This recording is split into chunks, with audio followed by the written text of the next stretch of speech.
սա իրականում հիբրիդային պատերազմը մեր ժողովրդի հանդեպ, հենց Նիկոլ Փաշինյանի կողմից եւ իր կողմից ղեկավարվող ՀՄԷԿ-ի կողմից։ Իրականում դա մեր տեսակետն է, քանի որ ամեն օր այդ մարդկանց շեղում այն որ անհետ իր պահվածքով, մի կողմից, մյուս կողմից է ՀՄԷԿ-ը զավթած է իր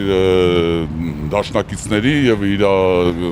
կուսակցականների կողմից եւ իրանք ամբողջ դաշտը տիրապետում են եւ մարդկանց թույլ չեն տալի ընդհանրապես ընտրությունից առաջ որ մենք կարողանանք ներկայացնենք թե ապագայի մասին մեր տեսականները թե ընդհանրապես ինչ որ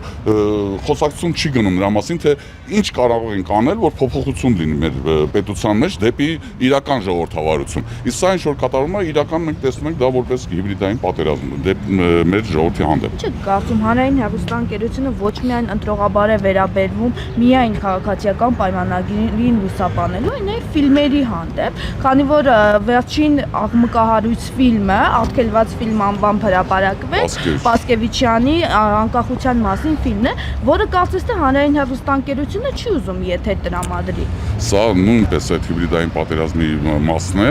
երբ որ ուզում են մեր ազգային մեր ինքնությունը ընդհանրապես մեջներիցս հանեն եւ սարքեն ինչ որ ամորֆ մի հատ ինչ որ ազգ որը որ ոչ պատմություն ունի ոչ հիշատակ ունի իհարկե դա չի ստացվելու ոչ մի կերպ դա չի ստացվելու իրանց մոտ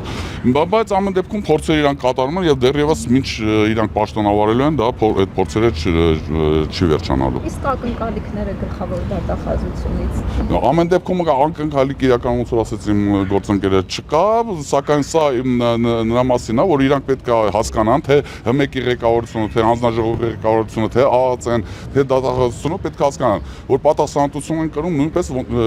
նույն չափով ինչքան որ Փաշինյանը